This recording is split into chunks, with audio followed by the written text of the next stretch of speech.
Hi, my name's Tim Brown, and I'm a retired magistrate in Domestic Relations Court in Cuyahoga County, Ohio. I went vegan in 1988 when I was 36 years old. I was reading Fit for Life by Harvey and Marilyn Diamond. When I was in my 20s in 1978, my father ended up having a double bypass surgery, and I was going to Kent State as a student then. My mother lived in Warren, Ohio, so I drove up to the Cleveland Clinic to meet him up there and sat through with my mom during the open heart surgery, the double bypass, and then I decided to go home with her afterwards just to make sure so she wouldn't be home alone. And when we're home alone, we got this call that my father had gone into cardiac arrest. His heart had stopped, and they had to, after his bypass surgery, they had to take him back in to resuscitate him. And so it just put a little voice of fear into my head, and I go, and because my younger brother was Down syndrome and my mother, and I'm thinking, I have to stay healthy if I'm going to be taking care of them. So I went out and bought a book titled Save Your Life Diet by David Rubin, and I just found that. I guess God led me there, and I started reading about it, and he was comparing our diets in the United States with diets in the continent of Africa and diseases with both countries and both areas. In the continent of Africa, he said people who stayed on this high pulp fiber diet over there were having virtually no heart attacks or cancer or disease, and he compared it with the traditional American diet. It's now called the standard American diet, where there was heart attacks galore, and he favored pulp and fiber. So I started eating a lot of raw foods at that time, like bananas, apples, carrots, broccoli, greens, and I felt my health going on and changing and becoming better, and I got thinner and exercising, and I just started feeling good. There's sort of a lot of resistance because when you make moves like this, you're the only one. You don't get much support from family or friends, but I was just determined to work on my health. It did turn out okay. When I was 34, I was in a car accident with my firstborn son, and driving to work, got hit by a police officer was answering an emergency call and hit me head on. I went into the windshield, and I subsequently 2 days later had brain surgery, and after the brain surgery, a meningitis throughout the skull and the back, and it gave me thinking about my health again. 2 months later, I was in the hospital for 3 or 4 weeks recovering from that.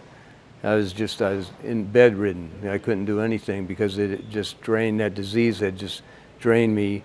I'd lost my speech from the disease, and my speech was garbled because of the inflammation in the brain, and I was garbling words out, so he was thinking it could have been a stroke. So he needed to rule out stroke as a possibility, and so they did a catheterization at that time, and that ruled it out. And he told me 3 months later in a subsequent visit, he goes, when we did your catheterization, he goes, it came out that your arteries were as clear and clean as a 16-year-old's. We ruled that out, and we knew that it was more of a virus and that going on. So that was a very significant time for me because I found out how important that diet is. And I went on from there. I found a book, Fit for Life, Harvey and Marilyn Diamond. He was a member of the Natural Hygiene Society back then, and I started reading that, and they recommended pure diet of plants, fruits and plants, and I ate a lot of fruits and plants at that time and started on that diet. When we make changes like this, it's a change in lifestyle. It's not a diet, because I was changing my whole lifestyle and in going to a vegan diet, and there is a lot of resistance in this world because people are not conducive to change quite a bit. And so, all of a sudden I had a wife and 2 children and in-laws and my family and friends, and I was the only person out of all the people I knew who was trying to get on a healthy plant-based vegan diet. So, but still there was something inside of me that I knew it was for my health, for my body, and it was very important. I've stuck with that all through the years, And of course you make adjustments and changes and try different things.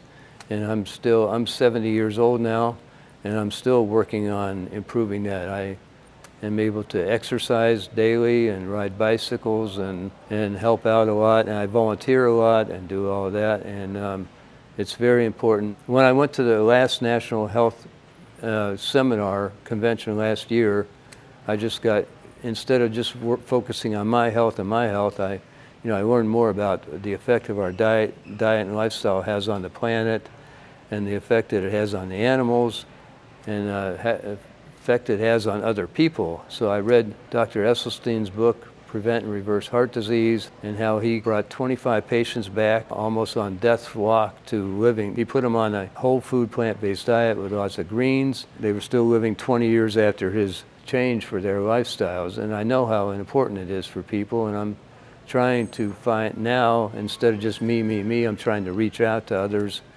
and introduce them to this lifestyle.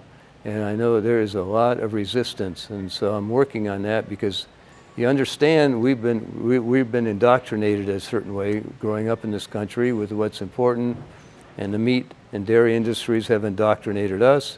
I saw an advertisement that they posted the other day back in the 50s with a doctor smoking a cigarette and recommending how relaxing his cigarettes are for his lifestyle. So I know that the medical profession is not there in having our backs at all times, and we need to just institute and implement a lot of change in this world and country. It's because the country depends on it, and our planet depends on it, and the animals depend on it. So I just feel that it's just a very worthwhile cause right now to be healthy and be an example of what can be with a healthy lifestyle diet. How long had you been eating plant-based prior to the accident? Prior to the accident, I was eating plant-based from 1978 through 1986, so it was approximately 8 years.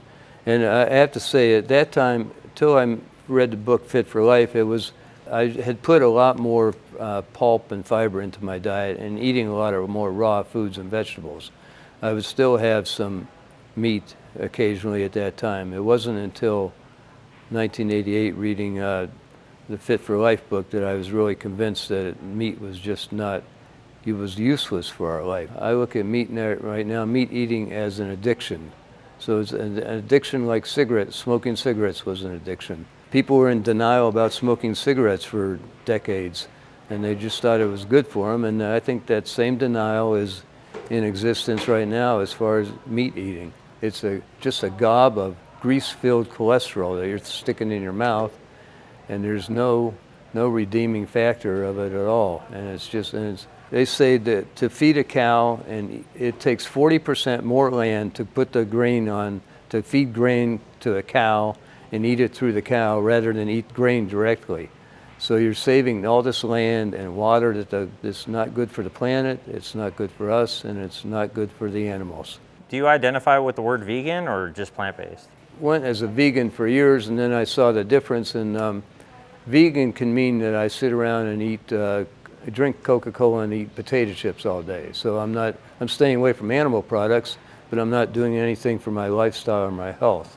So that's why I've changed. I think it's a lot more descriptive to say I'm a whole food plant-based.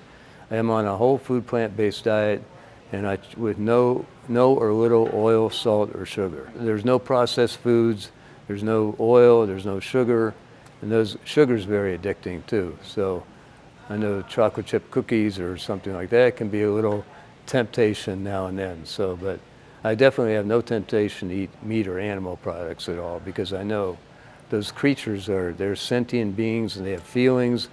They're parents and children, and I've read books on how baby calves are treated, and they're stripped from their mother at birth and then just isolated in a chamber with no movement for 3 months to keep the meat white and tender, and it's just horrific what goes on with the animals. Have you had challenges trying to be plant-based? I did it when my first wife and I were married for 8 years, and I just came home. I said, I'm just not eating animals anymore. And my son was 4 years old, and subsequent to that, my second son was born 2 years later. So I would come home from work, and my first wife was not very supportive. She would have meat and vegetables and, a potato and vegetables and a salad possibly, but I would have to come home and then they'd have their meat dish. So I would just eat the salad and vegetable. I would maybe boil water and put some pasta in there, or just cook some rice or something like that as my main entree. And then of course you go somewhere to relatives' homes for Thanksgiving, and the big turkey day, and I don't eat turkey. And so you get around all the relatives, and they go, where do you get your protein? And I go, from the greens and the plants, and it's the same place a cow gets its protein, from the grass and greens.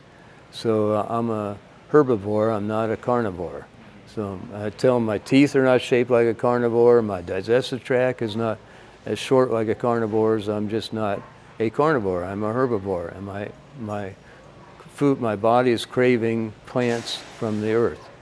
So it's been, you go to work, and people like to be around people that have things in common with, and if it was challenging at work when you go and have daily lunches with cohorts, and you're just bringing in a salad and your vegetables every day, and they're eating their hamburgers or whatever. So there's been challenges throughout, but you just become so determined and so know that what the right path is, that I just have been able to stick with it. I am, like I said earlier, 70 years old on no medications, and I'm able to work out 5 times a week at least. I can do more if I wanted to, and by working out, I mean I'll get to the gym Tuesday and at 9:45 did a half-hour spinning class where you're on a bicycle going up and down and more resistance. And then I got done with that and did weights for half an hour. And then a group I play pickleball with came in. I played pickleball for an hour and a half after that. And if my wife were up for it in the afternoon, we would have gone for a 10-mile bike ride. So it's just, I'm just so grateful at 70 years old. And it's discouraging to see how this country has been indoctrinated to eat animals, and animals that you can look around, just go to the mall or outside and just see what it's done to people. And the weight problem going on in the country, and the unhealth, and our hospitals are full. And so it's just like, I just feel it's just been very rewarding to just stay on path, and the rewards are just seen immediately. So, and if you go off path, and all of a sudden the weight comes on and everything else. So I've been able to stay on path all these years, and I am very grateful for it. Share where we're at and why we're here today. Yeah, we're in Embassy Suites in the National Health Association. The Natural Hygiene Association turned into the National Health Association, and I've been a member of both since the late 1980s. And it is an organization to just promote healthy eating, healthy plant-based, whole food plant-based eating with no sugar, oil, or salt. And everyone shares their information. And last night we had a presentation by Jane Esselstyn.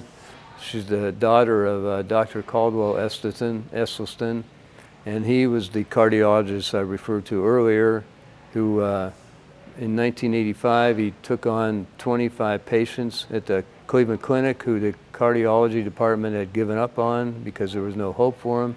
They were given months to live at most back in the 80s, and 20 years later, they were still living and they were healthy. This lifestyle change has immediate effects on diabetics and heart disease and cancer patients. It not only stops the progression, but it will reverse the diseases also. So it's the answer. So. Yeah. Now, is your wife vegan? My wife, that is another story. My wife and I actually were high school sweethearts. We were going to different high schools in different cities, but we saw each other during the summers, and then we went our different ways when we graduated from high school. And we ended up meeting up again 48 years later. She was 45 pounds heavier when we met up 4 years ago, 45 pounds heavier than she is now. and she subsequently changed her diet around and her lifestyle. She's been very supportive. She's helps cook. We eat together, salads, healthily, and all that. And we'll start our day with 2 big salads, and then we'll have some left over for dinner. So we eat a lot of greens, and the salads have everything in them: chia seeds, flax seeds, hemp seeds, carrots, celery, some orange sliced up, and grapes, and a little bit of apple, and like I said, carrots. And we'll have that, and then we'll have that a salad. We'll have what's left over of the salad with an entree at dinner. And my wife Kathy has lost 45 pounds in 3 years, and she looks beautiful. Now, didn't she lose that kind of quick though? Yeah, it went off as soon as she got on this diet. It did. The 45 pounds dropped off very quickly. She got back to the way I remember her looking in high school. Nice, nice.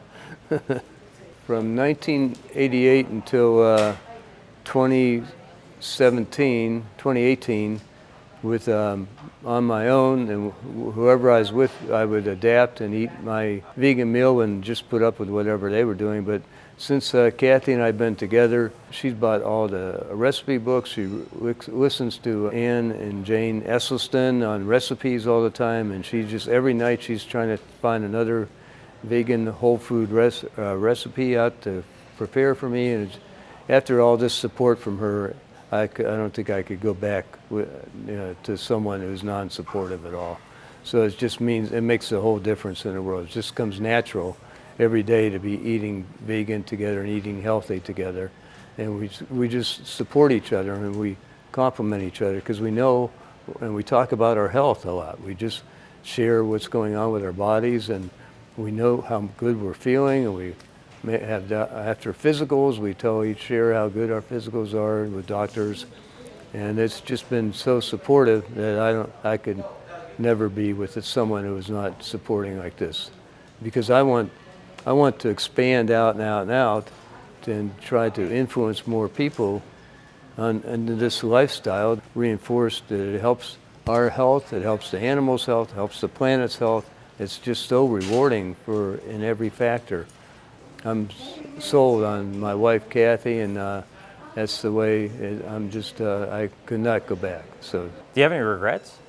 I can't see many regrets. I think our lives are meant to go through different stages and factors and a learning experience, and try and grow from our past and everything else. And I wish that I could go back and visit my parents after my dad had that incident and his heart stopped after double bypass surgery, and I would go back after I turned vegan and talk to them, and he was not buying it, and he ended up dying of a heart attack in 1992, like 4 years after I went vegan. So, but all you can do is just, it's that old saying, you can take a horse to water, but you can't make him drink it, something like that. And that's what I try and do with people, and now, I try and introduce it, and I get a lot of resistance, but I just think, well, I've done my duty. I've tried my best to influence them, how they could help their health and prolong their lives and be productive while they're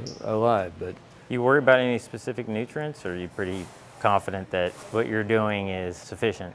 I eat a lot of vegetables, and I put a lot of greens and vegetables in my salad, and eat fruits. And lots of people have different ideas on fruits, and I eat in moderation. I'll have an apple and a banana and some orange and vegetables. I'll eat a lot of vegetables every day. So I'm very confident that what I'm putting into my body is what my body is asking for as far as nutrients.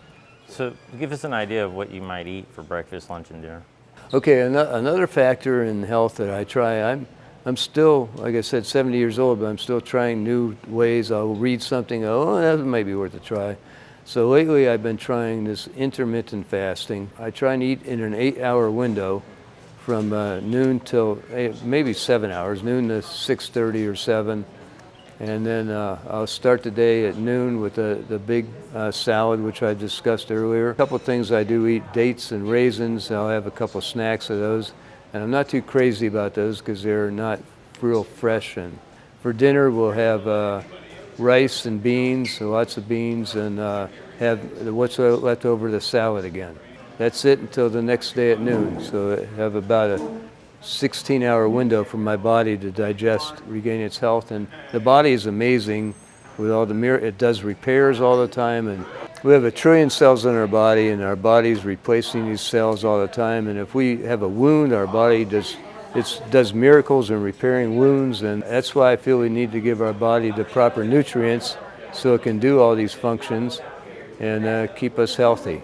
Do you have anything that we didn't talk about that you might want to share, or any last-minute encouraging words? I'm hoping that I live a healthy life for a lot more years, and the older you get, and the healthier you look, I think I can have more impact on other people in my family, that they say, hey, that really works.